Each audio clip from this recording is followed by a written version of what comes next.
وحاضرین محفل، السلام علیکم ورحمۃ اللہ تعالی وبرکاتہ۔ وعلیکم السلام ورحمۃ اللہ تعالی وبرکاتہ۔ الحمد للہ رب العالمین،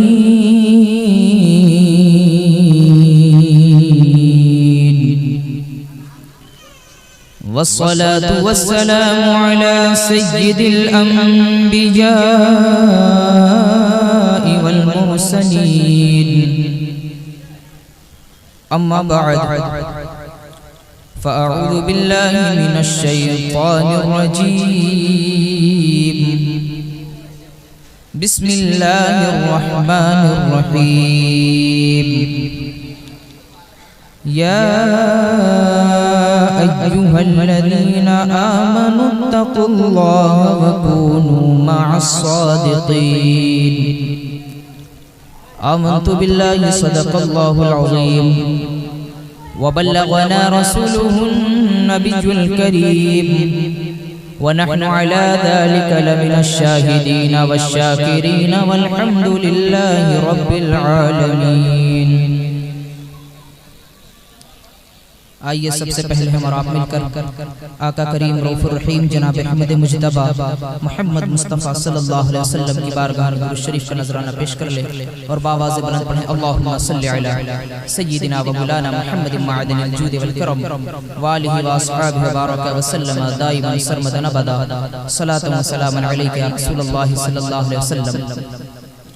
حضرات، آئیے سب سے پہلے ہم اور آپ مل کر حضور سیدی سرکار غوث الاعظم رضی اللہ تعالیٰ عنہ کی بارگاہ میں نعت شریف کی چند شعر پیش کرتے ہیں۔ اعلیٰ حضرت مجدد دین و ملت ارشاد فرماتے ہیں،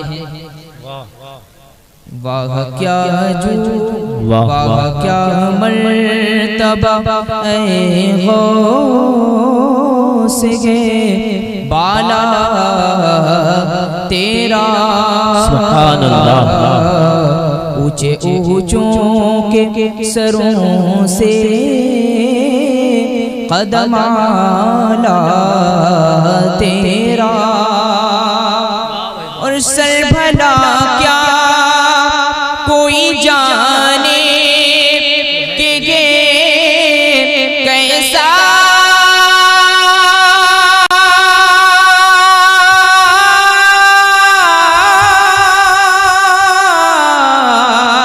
تیرا، سر بھلا کیا کوئی جانے کہ یہ کیسا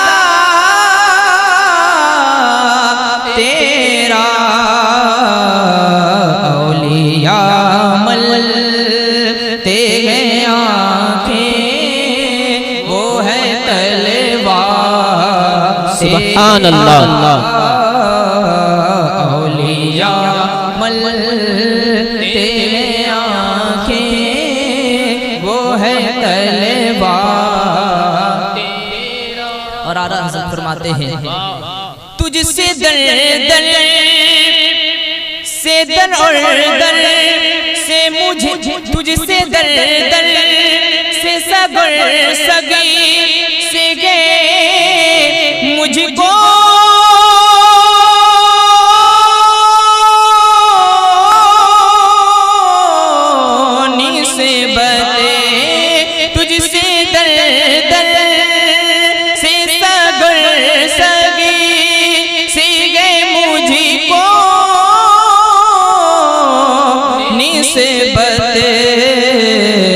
میری گردن میں بھی گئے دور کا ڈورا تیرا،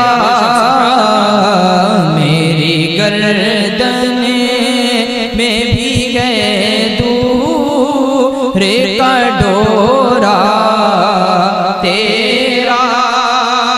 واہ واہ، ایک مرتبہ آئیے ہم اور آپ مل کر پھر سے درود شریف کا نذرانہ پیش کرتے ہیں، اللہم صلی علی سیدنا و مولانا محمد معدن الجود والکرم وآلہ واصحابہ وبارک وسلم دائما سرمدا ابدا۔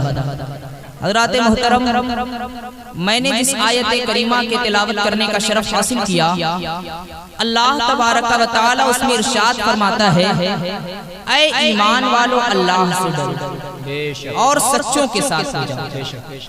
آیت کریمہ کے ترجمہ سے دو چیز واضح ہو گئی کہ اللہ سے ڈرنا ہے اور سچوں کے ساتھ ہونا ہے، لیکن سب سے بڑا مسئلہ یہ ہے کہ اللہ سے ڈرا کیسے جائے اور سچوں کے ساتھ کس طرح ہو۔ اس لیے کہ جب ہمیں معلوم رہے گا تبھی تو ہم یہ کام کریں گے۔ اور دوسری بات یہ کہ اللہ سے ڈرنا ہے تو اسے ہم کیسے پتا کریں کہ اللہ تجھ سے کس طرح ڈرنا ہے۔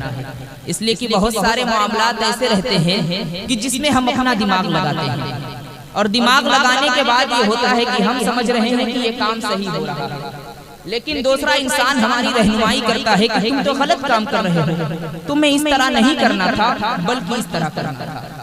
اور اللہ نے کیا فرمایا؟ سچوں کے ساتھ ہو جاؤ۔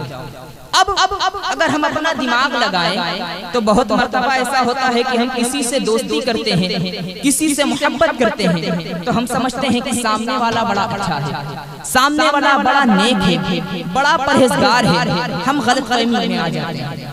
لیکن دوسرا کوئی شخص ہماری رہنمائی کرتا ہے کہ تم جس سے محبت کر رہے ہو، تم جس سے دوستی کر رہے ہو، تم نے جسے نیک سمجھ لیا ہے وہ نیک نہیں ہے بلکہ بڑا حرامی قسم کا وہ آدمی ہے۔ تو ہم اگر اپنا دماغ لگائیں گے ہم پریشان ہو سکتے ہیں، ہم غلط راستے کی طرف جا سکتے ہیں۔ تو ہمیں کیسے پتا چلے گا کہ اللہ سے کس طرح ڈرنا ہے؟ اللہ تبارک و تعالیٰ کے نیک بندے کون لوگ ہیں، کن کے ساتھ کس طرح ہونا ہے؟ تو آئیے ہم قرآن مقدس سے پوچھیں۔ کیوں قرآن مقدس سے پوچھیں؟ اس لیے کہ قرآن مقدس کہتا ہے لا ریب فیہ، اس میں کوئی شک کی چیز نہیں ہے۔ قرآن مقدس کہتا ہے انا نحن نزلنا الذکر وانا لہ لحافظون، بے شک ہم نے ہی قرآن نازل کیا ہے اور ہم ہی اس کے محافظ ہیں۔ اللہ تبارک و تعالی جس کے حفاظت کی ذمہ داری لے لیا ہے، اب ہم اس سے پوچھتے ہیں اے قرآن مقدس ذرا تو یہ بتا ہم کس سے ڈریں، ہم کس طرح ڈریں، کن لوگوں کے ساتھ ہو جائیں؟ تو قرآن مقدس جواب دیتا ہے انما یخشی اللہ من عبادہ العلماء، اللہ سے سب سے زیادہ ڈرنے والے اگر کوئی ہیں تو کوئی اور نہیں بلکہ علماء ہیں۔ اللہ کے محبوب صلی اللہ علیہ وسلم ارشاد فرماتے ہیں کہ اللہ تبارک و تعالیٰ کا خوف جس کے دل میں ہوتا ہے سب سے زیادہ وہ انبیاء کرام ہیں۔ قرآن مقدس کہہ رہا ہے من النبیین والصدیقین والشہداء والصالحین، سب سے زیادہ اللہ سے اگر کوئی ڈرنے والے ہیں تو اللہ کے نبی ہوتے ہیں، اللہ کے صدیقین بندے ہوتے ہیں، اللہ تبارک و تعالیٰ کا جن پر انعام ہوتا ہے، جن پر احسان ہوتا ہے، سب سے زیادہ وہی اللہ سے ڈرنے والے ہیں۔ بے شک بے شک بے شک۔ کیسے ڈرنے والے ہیں؟ میں نے کیا پڑھا؟ من النبیین والصدیقین والشہداء والصالحین، میں نے چند کلموں کی تلاوت کی۔ اب آئیے دیکھتے ہیں کس طرح اللہ کا خوف ہے۔ نبی ہونے کے لیے عبادت کی ضرورت نہیں پڑتی، اللہ تبارک و تعالی جسے چاہے اپنے فضل و کرم سے نبی بنا دے۔ لیکن سیدہ کائنات حضرت عائشہ صدیقہ رضی اللہ تعالی عنہ فرماتی ہیں آقا کریم صلی اللہ علیہ وسلم راتوں رات عبادتیں کیا کرتے تھے، آقا کریم کے پیر مبارک میں ورم آ جایا کرتا تھا، لیکن آقا کریم صلی اللہ علیہ وسلم عبادت سے رکتے نہیں تھے۔ آقا کریم کا مقام و مرتبہ کیا گیا؟ اللہ تبارک و تعالی نے ارشاد فرمایا کہ اے محبوب اگر آپ کو بنانا مقصود نہ ہوتا زمین و آسمان کو نہ بناتا، آدم نجی اللہ کو بھیجا گیا، نوح صفی اللہ کو بھیجا گیا، ابراہیم خلیل اللہ کو بھیجا گیا، اسماعیل ذبیح اللہ کو بھیجا گیا، تمام انبیاء کرام کے سلسلے کو جاری کیا گیا ہے۔ کیوں جاری کیا گیا ہے؟ آخر اس کے پیچھے مقصد کیا ہے؟ محبوب آپ کو بھیجنا مقصد تھا، آپ کو بھیجنا مقصد تھا۔ آقا کریم کی شان یہ ہے، آقا کریم کا مقام یہ ہے، آقا کریم کا مرتبہ یہ ہے، لیکن اتنا مرتبہ پانے کے بعد آقا کریم راتوں رات عبادت کر رہے ہیں۔ اللہ نے فرمایا اللہ سے ڈرنے والے اللہ کے محبوب بندے اس کے نبی جین ہیں، اللہ کے نبی ہیں۔ ایک نام حضرت عمر فاروق رضی اللہ تعالیٰ عنہ کا سنا ہوگا۔ عمر فاروق کون ہے؟ جنہوں نے آدھی دنیا پر حکومت کیا۔ عمر فاروق کون ہے؟ وہی عمر فاروق جن کو دیکھ کر شیطان اپنا راستہ بدل لیتا ہے۔ عمر فاروق کون ہے؟ وہی عمر فاروق رضی اللہ تعالیٰ عنہ کہ جب حضرت عمر فاروق کو دیکھ کر کوئی شخص توبہ کر لیتا ہے تو اللہ تبارک و تعالی اس کی توبہ ایسے قبول فرماتا ہے، شراب کی بوتل کو اللہ تعالی دودھ کی بوتل میں تبدیل فرما دیتا ہے۔ عمر فاروق کون ہے؟ حضرت عمر فاروق وہی عمر ہے کہ اللہ کے محبوب فرماتے ہیں عمر فی الجنہ، عمر جنت میں ہے۔ حضرت عمر فاروق کون ہے؟ حضرت عمر فاروق وہی ہے اللہ کے محبوب نے فرمایا اگر میرے بعد کوئی نبی ہوتا عمر تم نبی ہوتے۔ اتنا مقام و مرتبہ پانے کے بعد حضرت عمر فاروق رضی اللہ تعالی عنہ اللہ تبارک و تعالی کی بارگاہ میں دعا کرتے ہیں مولا تبارک و تعالی اے کاش عمر کی ماں عمر کو نہ جنتی، اے کاش عمر ایک دن کا ہوتا کہ بروز قیامت اللہ تبارک و تعالی کی بارگاہ میں عمر کی پیشی نہ ہوتی، اے کاش عمر کی ماں عمر کو نہ جنتی۔ عمر اپنے رب کو کیا منہ دکھائے گا؟ اللہ اکبر، جنت کا مستہ مل رہا ہے، شیطان راستہ بدل رہا ہے۔ حضرت عمر فاروق رضی اللہ تعالی عنہ نے ایسی حکومت کی ہے کہ اپنے تو اپنے غیر نے بھی کہا تھا کہ اگر ایک اور عمر ہوتا پورے دنیا پہ مسلمانوں کی حکومت ہوتی۔ بے شک بے شک بے شک، حق ہے حق ہے۔ متقی کون لوگ ہیں؟ متقی پرہیزگار کون لوگ ہیں؟ اللہ اکبر، غوث اعظم جیسے ولی متقی ہیں، خواجہ غریب نواز متقی ہیں، اور ایسے متقی پرہیزگار اللہ کے ایسے بندے ہیں کہ جب حضرت غوث اعظم سے پوچھا گیا اے غوث اعظم ذرا یہ تو بتائیے آپ کو کب معلوم ہوا آپ اللہ کے ولی ہیں؟ آپ کو کیسے علم ہوا آپ اللہ کے ولی ہیں؟ آپ کو کس نے بتایا کہ آپ اللہ کے ولی ہیں؟ غوث اعظم جواب دیتے ہیں اللہ اکبر، کیا جواب دے رہے ہیں؟ کہہ رہے ہیں مجھے بچپن سے معلوم چل گیا تھا میں اللہ کا ولی ہوں۔ کیوں معلوم چل گیا؟ اس لیے کہ جب میں مدرسے میں جاتا تھا فرشتے میرے پیچھے پیچھے چلا کرتے تھے، اور جب میں مدرسے میں پہنچ جاتا تھا تو فرشتے کہتے تھے اللہ کے ولی کے لیے صف میں جگہ دے دو۔ جب یہ کہتے پوری درسگاہ سنتی تھی اور سن کر میرے لیے رستہ دے دیا کرتی تھی۔ وہ غوث اعظم ہے، وہ غوث اعظم ہے، یہی لوگ متقی ہیں، انہی کے ساتھ رہنا ہے، انہی کے دامن کو تھام لینا ہے، اور ہم جب ان کے دامن کو تھامیں گے تو ہم کامیاب ہو جائیں گے۔ غوث اعظم کے بارے میں ہم سنتے رہتے ہیں غوث اعظم پیدائشی ولی، اور ایسے ولی کہ آپ بچپنے میں قاضی کے معاملے کو خود حل کر رہے ہیں کہ جب ولادت ہوئی آپ نے بار ہنسنا ہوگا کہ غوث اعظم رضی اللہ تعالی عنہ کے والدہ کے پاس گئے اور کہا کہ بچے نے دودھ پیا ہے کہ نہیں پیا ہے؟ اگر پی لیا ہے تو سمجھ جائیے کہ چاند نہیں ہوا ہے، اور اگر نہیں پیا ہے تو سمجھ جائیے چاند ہو گیا ہے۔ غوث اعظم ایسے ولی، لیکن کیا غوث اعظم کی ولایت میں صرف غوث اعظم کا دخل تھا؟ یہ سمجھنے کی بات ہے۔ تو آئیے ہم اس سے پہلے غوث اعظم کے والد محترم کو دیکھتے ہیں کہ غوث اعظم کے والد محترم کا معاملہ کیا تھا۔ تو کتابوں میں آپ نے بار ہنسنا ہوگا، لیکن غوث اعظم کی جب بات آئے تو اس واقعے کو چھوڑ دیا جائے، ایسا نہیں ہو سکتا۔ آپ نے سنا ہوگا اللہ کے ایک ولی غوث اعظم کے والد محترم حضرت ابو صالح موسیٰ جنتی، آپ کا نام حضرت ابو صالح تھا۔ آپ دریائے دجلہ جب پار کر رہے تھے، رمضان المبارک کا مہینہ تھا، دریا میں ایک سیب بہتا ہوا آتا ہے، آپ سیب اٹھاتے ہیں، سیب اٹھا کر اس سیب سے افطار کر لیتے ہیں، اور جیسے ہی غوث اعظم رضی اللہ تعالیٰ عنہ کے والد محترم نے سیب کھایا ان کے ضمیر نے ان کو جھنجھوڑا، اے ابو صالح تو نے کیسا جرم کر دیا ہے؟ کہیں ایسا نہ ہو جائے کہ تیرے جرم کی وجہ سے بروز قیامت اللہ تبارک و تعالیٰ کی بارگاہ میں تیرے تمام اعمال جو ہے وہ غارت ہو جائیں، تیرے تمام اعمال سب ختم ہو جائیں۔ ان کے دل میں جب یہ بات آئی آپ دریا کے کنارے چلنے لگے، دریا کے کنارے چلتے چلتے آپ نے ایک باغ دیکھا کہ باغ میں ایک سیب کا درخت ہے، اس کی شاخیں دریا کے اوپر لٹکی ہوئی ہیں۔ غوث اعظم کے والد جب دیکھتے ہیں کہ یہ شاخ لٹکی ہوئی ہے، اس پہ سیب لٹک رہے ہیں، آپ کو یقین ہو گیا یقیناً اسی درخت کا سیب دریا میں گر کر آیا تھا اور میں نے کھایا ہے۔ آپ لوگوں سے پوچھتے ہیں کہ ذرا یہ بتاؤ اس باغ کے مالک کا نام کیا ہے، اس باغ کا مالک کون ہے؟ تو لوگوں نے بتایا اس باغ کے مالک کو عبداللہ سمعی کہتے ہیں، وہ اللہ کے بڑے محبوب بندے ہیں۔ غوث اعظم رضی اللہ تعالیٰ عنہ کے والد بزرگوار نے جب یہ سنا، آپ باغ کے اندر جاتے ہیں، دیکھا ایک اللہ والا بیٹھا ہوا ہے، آپ سلام عرض کرتے ہیں اور کہتے ہیں آپ میرے جرم کو درگزر کر دے۔ حضرت ابو صالح موسیٰ جنگی دوست کو ان کے سسر جان جاتے ہیں، حضرت عبداللہ سمعی پہچان جاتے ہیں، کیوں نہ پہچانے، اس لیے ولی را ولی من شناسد، ولی کو ولی پہچانتا ہے۔ حضرت ابو صالح موسیٰ جنگی دوست کہتے ہیں میں نے بڑا جرم کیا ہے، میں نے آپ کے درخت کا ایک سیب کھا لیا ہے، اور کس طرح کھایا ہے، توڑ کر نہیں کھایا ہے، دریا میں بہتا ہوا آ گیا تھا، میں نے اٹھا کر کھا لیا ہے۔ حضرت عبداللہ سمعی جب یہ سنتے ہیں تو کہتے ہیں تم اپنا جرم بخشوانے کے لیے آئے ہو، چلو ٹھیک ہے میں تمہاری غلطی کو درگزر کر دوں گا، لیکن تمہیں میری ایک شرط ماننا پڑے گا، اور وہ شرط کیا ہے؟ وہ شرط یہ ہے کہ میرا ایک باغ جو تم دیکھ رہے ہو تمہیں 10 سال تک اس باغ کی خدمت کرنا پڑے گا، 10 سال تک تمہیں اس باغ کی خدمت کرنا پڑے گا۔ غوث اعظم رضی اللہ تعالیٰ عنہ کے والد بزرگوار جب یہ سنتے ہیں تو آپ کہتے ہیں چلو ٹھیک ہے دنیا تو فانی ہے، 10 سال تک باغ کی خدمت کر لیا جائے گا۔ 10 سال تک آپ باغ کی خدمت کرتے رہے، جب 10 سال کا زمانہ گزر گیا تو پھر جاتے ہیں، اور جانے کے بعد عرض کرتے ہیں اے حضور آپ نے تو کہا تھا کہ 10 سال تک باغ کی خدمت کرنا ہے، 10 سال کا زمانہ گزر گیا ہے، کیا اب آپ نے میرے جرم کو درگزر کر دیا؟ اللہ اکبر۔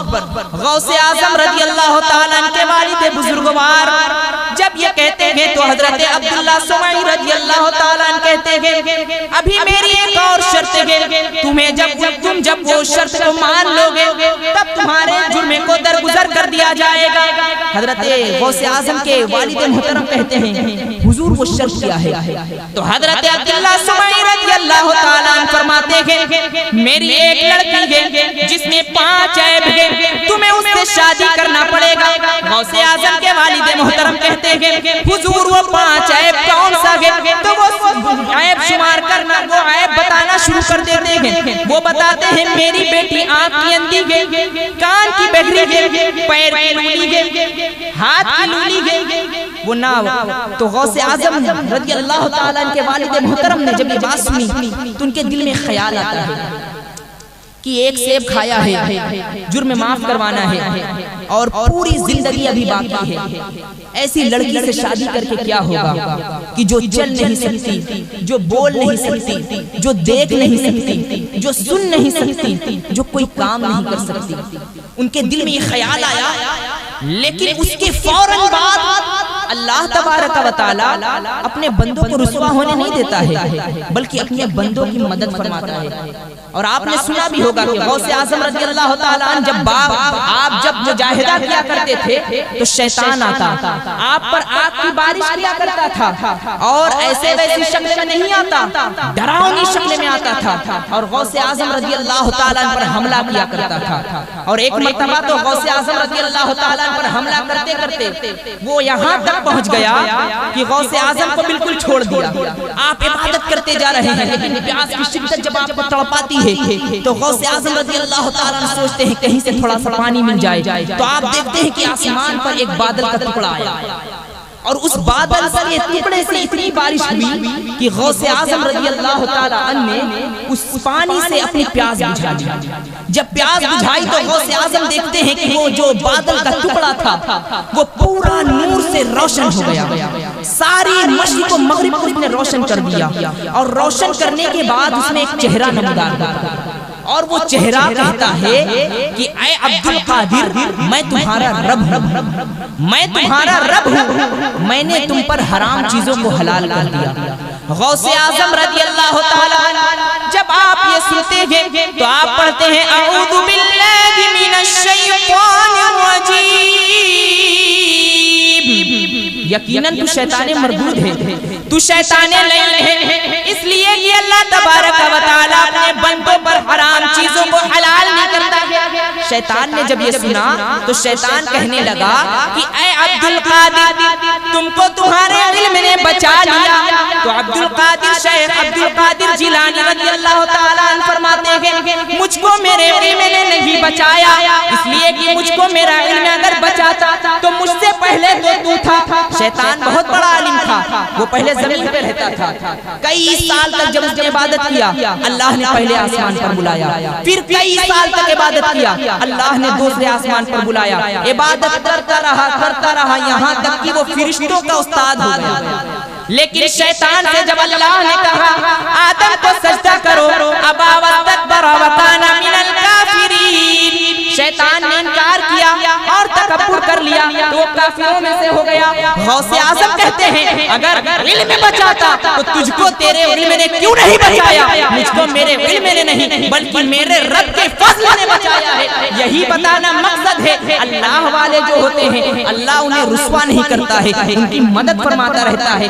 حضرت ابو صالح موسیٰ جنگی دوست کے دل میں جب یہ خیال آیا کہ تو نے جرم کیا ہے لیکن جرم کے بدلے میں 10 سال تک تو نے باپ کی خدمت کیا ہے، لیکن اس کے بعد تمہیں اس لڑکی سے شادی کرنا پڑے گا، تو غوث اعظم کے والد محترم یہ کہتے ہیں کہ لڑکی سے شادی کرنا پڑے گا تو شادی کر لیا جائے گا، اس لیے کہ دنیا کیا ہے، دنیا مومنوں کے لیے قید خانہ ہے، چند دنوں کی دنیا ہے پھر تو ختم ہونے والی ہے۔ غوث اعظم رضی اللہ تعالیٰ عنہ کے والد محترم کہتے ہیں حضور میں شادی کرنے کے لیے تیار ہوں۔ غوث اعظم کی شادی ہوتی ہے جب رات کے وقت غوث اعظم رضی اللہ تعالیٰ عنہ کے والد محترم جب حجرے میں پہنچتے ہیں دیکھا کہ ایک بڑی حسین و جمیل عورت، ایک بڑی خوبصورت لڑکی بیٹھی ہوئی ہے، آپ ڈر جاتے ہیں، آپ جاتے ہیں حضرت عبداللہ سمیع کے پاس اور جانے کے بعد کہتے ہیں حضور آپ نے تو کہا تھا میری لڑکی میں 5 عیب ہے لیکن آپ کی لڑکی تو بڑی حسین و جمیل ہے، ایک لڑکی بڑی خوبصورت اندر بیٹھی ہوئی ہے، لگ رہا ہے کہ کوئی غلطی ہو گئی ہے۔ تو حضرت عبداللہ سمیع رضی اللہ تعالیٰ عنہ آپ کہتے ہیں کہ ہاں میں نے یہ کہا تھا کہ میرے لڑکی میں 5 عیب ہے، تو میری مراد یہ تھی میری لڑکی آنکھ کی اندھی ہے، یعنی میری لڑکی نے کبھی غیروں کی طرف نگاہ اٹھا کے نہیں دیکھا ہے۔ میں نے یہ کہا تھا میری لڑکی بول نہیں سکتی ہے، کبھی اس نے جھوٹ نہیں بولا ہے۔ میں نے یہ کہا تھا میری لڑکی ہاتھ کی لولی ہے، تو اس کا مقصد یہ تھا میری لڑکی نے کبھی اپنے ہاتھ سے غلط کام نہیں کیا ہے۔ میں نے یہ کہا تھا میری لڑکی پیروں کی لنگڑی ہے، اس سے مراد یہ ہے میری لڑکی نے کبھی غیر کی طرف اپنے قدم کو نہیں بڑھایا ہے، یہی عیب میری لڑکی میں ہے۔ اللہ اکبر، جب لڑکی اتنی متقی ہو، جب لڑکی اتنی پرہیزگار ہو کہ جو کبھی غیروں کی طرف نظر اٹھا کر نہ دیکھے، جو اپنے ہاتھوں سے کبھی غلط کام نہ کرے، جو اپنے پاؤں سے کبھی غلط طرف نہ جائے، اللہ اکبر، جب ایسی متقی لڑکی ہوتی ہے اور ایسا متقی باپ ہوتا ہے کہ جو ایک سیب کے لیے 10 سال تک باپ کی خدمت کرتا ہے، ایسی لڑکی سے شادی کرنے کے لیے تیار ہو جاتا ہے، تو اس شادی سے جو اولاد پیدا ہوتی ہے وہی غوث اعظم کہلاتی ہے، وہی خواجہ غریب نواز کہلاتی ہے، وہی الدین بختیار کاکی کہلاتی ہے، وہی وقت کا مجدد امام احمد رضا خان فاضل بریلوی رضی اللہ تعالیٰ عنہ کہلاتے ہیں، وہی حضور مفتی اعظم، وہی حضور مفسر اعظم اور وہی حضور تاج الشریعہ کہلاتے ہیں۔ نعرہ تکبیر، نعرہ رسالت، جشن غوث اعظم، فیضان غوث اعظم، علماء اہل سنت۔ غوث اعظم کے والد محترم ایسی لڑکی سے شادی کرنے کے لیے تیار ہو گئے۔ آج ہم لوگ ذکر غوث اعظم مناتے ہیں، لیکن ذکر غوث اعظم منانے کے پیچھے مقصد کیا ہے؟ اس کے پیچھے مقصد یہ ہے کہ اللہ نے فرمایا وَكُونُوا مَعَ الصَّادِقِينَ، کہ تم سچوں کے ساتھ ہو جاؤ۔ سبحان اللہ، سچوں کی مثال بھی دے دی کہ تم ادھر ادھر نہ چلے جانا، بلکہ سچے تو نبیین ہیں، صدیقین ہیں، شہداء ہیں، میرے صالحین بندے ہیں، اور صالحین بندوں کا تم صرف ظاہری نہ دیکھ لینا، تم ادھر ادھر نہ چلے جانا، بلکہ جب تم پریشان ہونا غوث اعظم کی سیرت کو پڑھ لینا، تم پریشان ہونا خواجہ غریب نواز کی سیرت کو پڑھ لینا، اس لیے کہ یہ اللہ کے ایسے بندے ہیں کہ اللہ تبارک و تعالیٰ ان سے راضی ہو چکا ہے، اور جو ان کے دامن کو تھام لے گا اللہ تبارک و تعالیٰ اس سے بھی راضی ہو جائے گا۔ بے شک بہت ہمارے معاشرے کا معاملہ یہ ہے، تمام پردہ لڑکوں کے لیے ہوتا ہے، لڑکا کسی غیر محرم کی طرف نظر اٹھا کے نہ دیکھے، لیکن لڑکی وہ سب جرم کر لے، وہ اپنی نگاہوں کو کنٹرول میں نہ رکھے۔ آج معاشرے کی یہ حقیقت ہے، کوئی بھی گناہ رہتا ہے، کہیں جانا، لڑکوں کی محفل میں لڑکیاں چلی جاتی ہیں، جیسے ایک جلوس محمد، اس میں کون جاتا ہے؟ لڑکیاں جاتی ہیں، کیا یہ جانا جائز ہے؟ لیکن اگر لڑکا ان کی کسی محفل میں چلا جائے تو جرم والا کہلاتا ہے۔ اسلام اتنا پاک مذہب ہے، اسلام اتنا صاف مذہب ہے، اس نے کسی کو قید نہیں کیا ہے، اس نے کسی کو باندھ کر نہیں رکھا ہے، بلکہ اسلام نے سب کو آزاد بھی کر دیا ہے اور سب کو زندگی گزارنے کا طریقہ بھی بتا دیا ہے۔ تو آج جو لوگ اس طرح کی غلطی کر رہے ہیں تو انہیں سمجھنا چاہیے کہ جب غوث اعظم کی والدہ محترمہ اتنی نیک ہوتی ہیں، اتنی پرہیزگار ہوتی ہیں تو اولاد بھی نیک پیدا ہوتی ہے، لیکن آج ہم اپنے آنکھوں سے گناہ کرتے ہیں، اپنے ہاتھوں سے گناہ کرتے ہیں، اپنے پاؤں سے گناہ کرتے ہیں، اور ہم اپنے تمام اعضاء سے گناہ کرتے ہیں، اور خواہش کیا لگا کے بیٹھے رہتے ہیں کہ ہمارا لڑکا جو پیدا ہو ولی پیدا ہو۔ باپ عیاشی کرے، ماں عیاشی کرے، اولاد نیک کیسے پیدا ہوگی؟ اولاد نیک پیدا ہونے کے لیے شرط یہ ہے آپ بھی نیک بنے اور آپ کی وائف بھی نیک رہے، تب تو اولاد نیک پیدا ہوگی۔ اولاد غیر کو نہیں پڑھتی، اولاد اپنے گھر میں پڑھتی ہے، یہی وجہ ہے کہ جو غیر کے ہاتھ میں چلی جاتی ہے وہ حرامی کہلاتی ہے، جو اپنے گھر میں رہتی ہے وہ حلالی کہلاتی ہے۔ بہرحال اس پہ بات ہوگی تو بڑی دور بات چلی جائے گی۔ میں نے ایک آیت پڑھی، اللہ تبارک و تعالی قرآن مقدس میں ارشاد فرماتا ہے، یا ایھا الذین آمنوا اتقوا اللہ وکونوا مع الصادقین، سچوں کے ساتھ ہو جاؤ۔ اور میں نے کیا بتایا؟ سچے یہ لوگ ہیں، غوث اعظم کی ذات سچی ہے، اور اس قدر غوث اعظم رضی اللہ تعالی اللہ کے اتنے مقبول بندے، اتنے محبوب بندے، بس چند بات کہہ کر اپنی گفتگو کو تمام کروں گا۔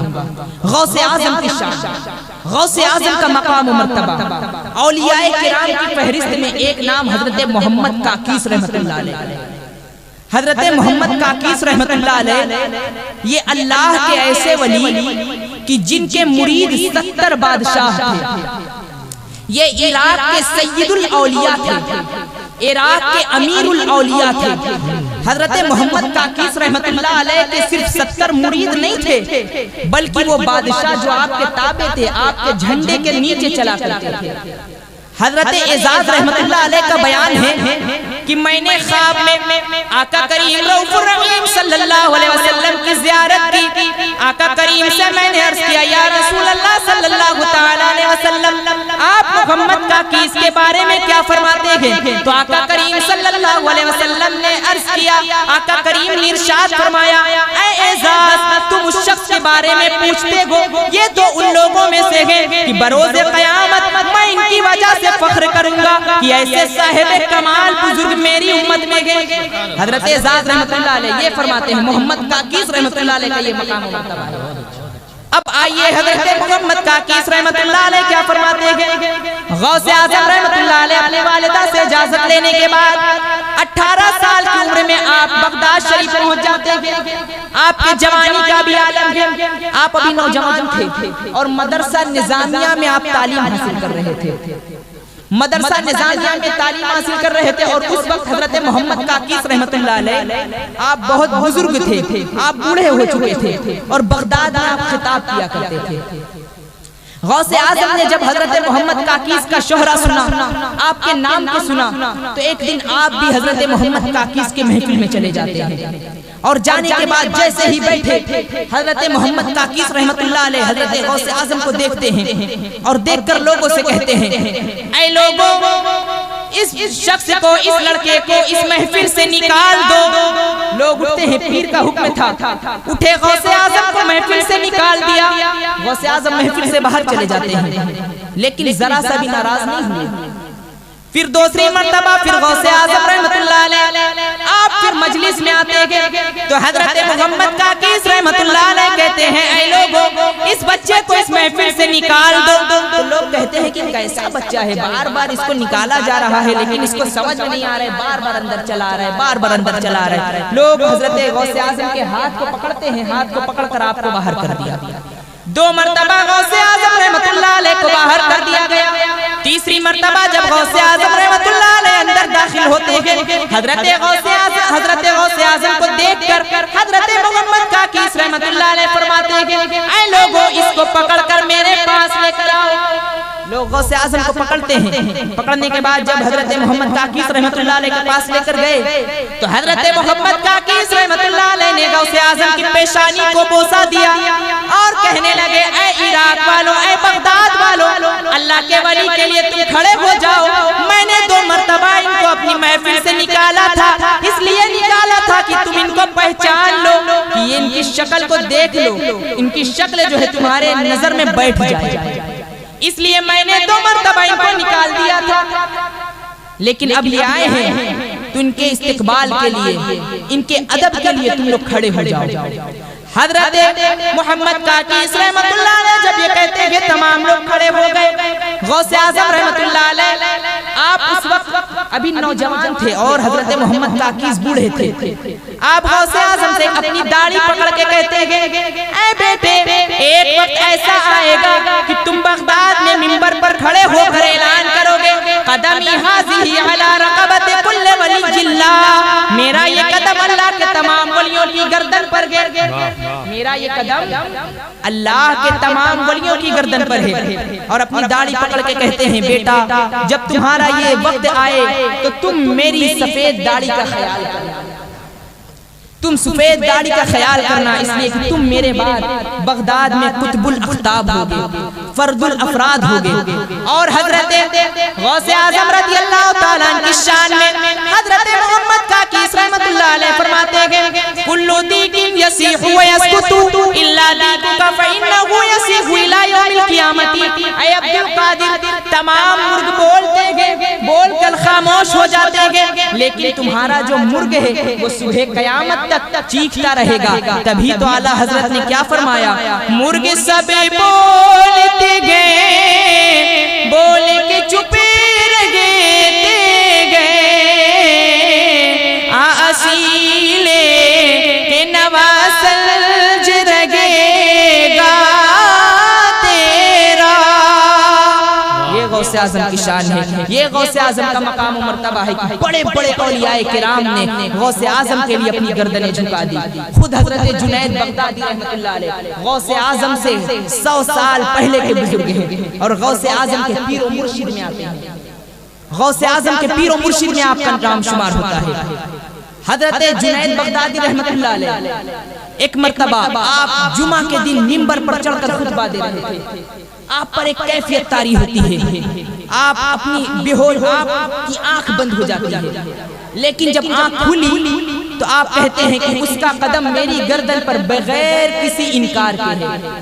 جمعہ پڑھاتے ہیں، جمعہ پڑھانے کے بعد لوگ پوچھتے ہیں کہ حضور آپ جب منبر پر بیٹھے تھے تو آپ نے منبر پر ایک بات کہی تھی کہ اس کا قدم میری گردن پر بغیر کسی انکار کے ہے، اس کے پیچھے معاملہ کیا ہے؟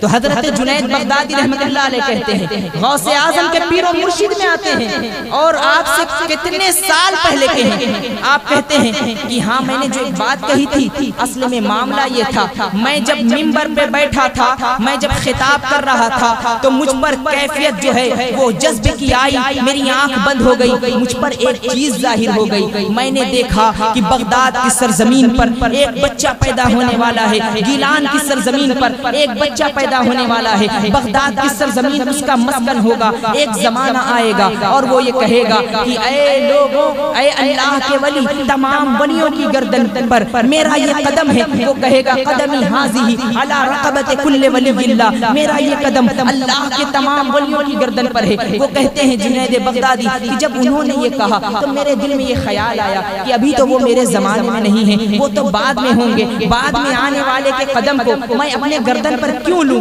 کس لیے لوں؟ کہتے ہیں کہ جب میرے دل میں یہ خیال آیا تو میں دیکھتا ہوں اللہ تبارک و تعالی غضبناک ہو گیا. جب اللہ تبارک و تعالی کو میں نے غضبناک پایا تو میں کہنے لگا اس کا قدم میری گردن پر بغیر کسی انکار کے گئے، اس کا قدم میری گردن پر بغیر کسی انکار کے ہے۔ غوث اعظم ایسے اللہ کے ولی کہ پہلے والے بھی آپ کا ذکر کرتے تھے، بعد والے بھی آپ کا ذکر کرتے ہیں، اور صبح قیامت تک تمام اولیاء کرام آپ کا ذکر کرتے رہیں گے۔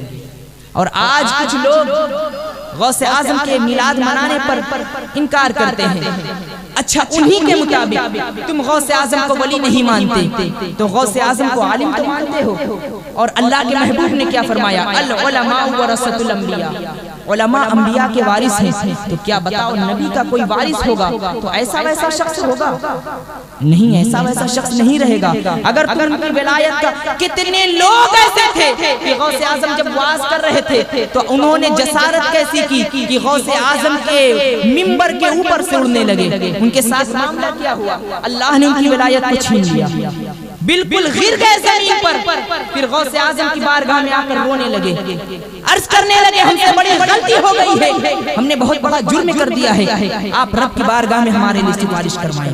غوث اعظم کا یہ مقام و مرتبہ ہے۔ غوث اعظم کی شان یہ ہے کہ حضرت اویس قرنی رحمۃ اللہ علیہ، آپ نے نام سنا ہوگا، یہی حضرت اویس قرنی رحمۃ اللہ علیہ ہیں کہ بار بار آقا کریم صلی اللہ علیہ وسلم صحابہ کرام کے سامنے کہتے تھے کہ میرا اویس مجھ سے بڑی محبت کرتا ہے۔ تو صحابہ کرام ایک مرتبہ ہمت کر کے عرض کرتے ہیں یا رسول اللہ، آپ کہہ رہے ہیں کہ میرا اویس مجھ سے بڑی محبت کرتا ہے، لیکن وہ اویس آپ سے کیسی محبت کرتا ہے کہ آپ سے وہ ملنے کے لیے نہیں آ رہا ہے؟ جبکہ صحابی کا مقام یہ ہے کہ چاہے جتنا بڑا کوئی ولی رہے، کوئی ادنا صحابی کے مقام کو بھی نہیں پہنچ سکتا ہے۔ صحابہ کرام نے جب یہ عرض کیا تو اللہ کے محبوب جواب دیتے ہیں کہ ہاں وہ میرا اویس جو ہے مجھ سے بڑی محبت کرتا ہے، سچی محبت کرتا ہے، لیکن اصل میں معاملہ یہ ہے کہ جب میرا اویس میرے پاس آنا چاہتا تھا تو اس کی ماں جو ہے وہ بیمار ہے، وہ اپنی ماں کی خدمت کر رہا ہے، اسی لیے وہ میرے پاس نہیں آ رہا ہے۔ اچھا، ہم رسول اللہ کا ذکر کرتے ہیں لیکن دوسروں کو تکلیف پہنچاتے ہیں، اپنی ماں کو تکلیف پہنچاتے ہیں، لیکن حضرت اویس قرنی رحمۃ اللہ علیہ اپنی ماں کی جب خدمت کر رہے ہیں تو حضور پاک صلی اللہ علیہ وسلم ان کا ذکر کر رہے ہیں۔ اس سے ہمیں درس دینا چاہیے۔ حضرت اویس قرنی رحمۃ اللہ علیہ، آپ آقا کریم کی بارگاہ میں آتے نہیں ہیں۔ آقا کریم صلی اللہ علیہ وسلم حضرت عمر فاروق رضی اللہ تعالیٰ اور حضرت مولا علی رضی اللہ تعالیٰ سے کہتے ہیں کہ میرے بعد میرے اویس سے جب ملاقات ہو تو اس سے تم سلام کرنا میرا، اور سلام کہنے کے بعد تم ان سے کہنا کہ تم محمد رسول اللہ صلی اللہ علیہ وسلم کے امت کے لیے آپ دعا فرمائیے۔ حضرت اویس قرنی رحمۃ اللہ علیہ آقا کریم کے وصال کے بعد جب حضرت عمر فاروق اور حضرت مولا کائنات سے جب ملاقات ہوئی، ان لوگوں نے سلام عرض کیا اور کہتے ہیں کہ آقا کریم صلی اللہ علیہ وسلم نے ہم لوگوں سے کہا تھا کہ جب اویس آئے تو اویس سے سلام عرض کرنے کے بعد میرا جبہ دے دینا، میری چادر دے دینا، اور اس سے کہنا کہ میری امت کی مغفرت کے لیے دعا کرو۔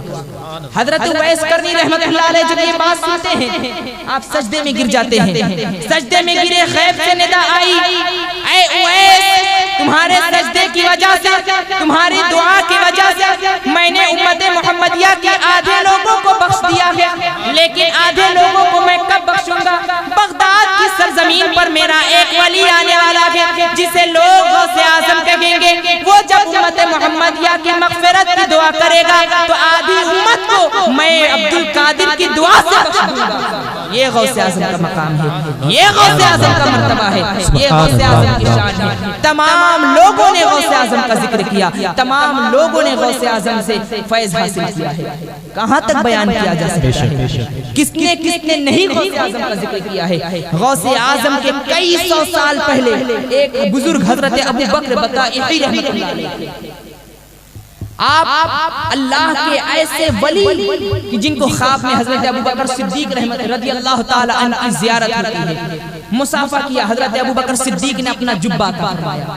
جب نیند سے بیدار ہوئے تو دیکھا کہ ان کا جبہ آپ کے پاس موجود ہے، آپ جبہ کو پاتے ہیں، اور انہی بزرگ کا یہ فرمان ہے کہ کوئی شخص 40 بدھ تک مسلسل میری قبر پر آئے گا حاضری کے لیے تو جہنم کی آگ اسے جلا نہیں سکتی ہے۔ اور آج بھی یہ دیکھا جاتا ہے کہ ان بزرگ کے مزار کے پاس کوئی گوشت نہیں بھنا جاتا ہے، آگ نہیں کام کرتی ہے۔ اس بزرگ نے اپنے مریدوں سے کہا تھا کہ بغداد کی سرزمین پر اللہ کے چند ولی پیدا ہوں گے جنہیں اوتاد کہا جاتا ہے. ایک نام حضرت غوث اعظم عبد القادر کا لیا گیا. تو مریدوں نے کہا کہ عبد القادر کون ہے؟ تو آپ نے کہا عبد القادر وہ ہے کہ 5ویں صدی میں وہ بغداد کی سرزمین پر آئیں گے اور وہ یہ کہیں گے کہ میرا یہ قدم اللہ کے تمام ولیوں کی گردنوں پر ہے. تو تمام لوگ اپنی اپنی گردنیں جھکا دیں گے اور جھکانے کے بعد کہیں گے اے عبد القادر آپ کا قدم ہماری گردنوں پر بھی نہیں بل عینی والراسی بلکہ آپ کا قدم مبارک ہمارے سروں پر بھی ہے، ہمارے آنکھوں پر بھی ہے. یہ غوث اعظم ہے، انہی کا ذکر کرنے کے لیے ہم اکٹھا ہوئے ہیں. اور جب اللہ کے محبوب بندوں کا ذکر کیا جاتا ہے اللہ تبارک و تعالی اس سے راضی ہوتا ہے. اس لیے کہ اللہ نے فرمایا کہ میرا ذکر کرو فاذکرونی اذکرکم، میں تمہارا ذکر کروں گا. تو مولا کا ذکر کیا کیسے جائے؟ مولا کا ذکر اسی طرح کیا جاتا ہے کہ مولا کے محبوب بندوں کا ذکر کیا جائے. تو اللہ کا بڑا احسان ہے، بڑا اللہ کا فضل ہے کہ اللہ تبارک و تعالی نے ہمیں ایسی محفل میں بیٹھنے کا موقع نصیب فرمایا. وقت بھی مکمل ہو گیا ہے، انجمنوں کا بھی سلسلہ جاری ہو چکا ہے. یہیں پہ میں اپنی گفتگو کو تمام کر رہا ہوں. اللہ تبارک و تعالی کی بارگاہ میں دعا ہے مولا تبارک و تعالی اسی طرح ہمیں ذکر خیر کرنے کی توفیق عطا فرمائے. استغفر اللہ ربی من کل ذنب واتوب الیہ. السلام علیکم ورحمۃ اللہ وبرکاتہ.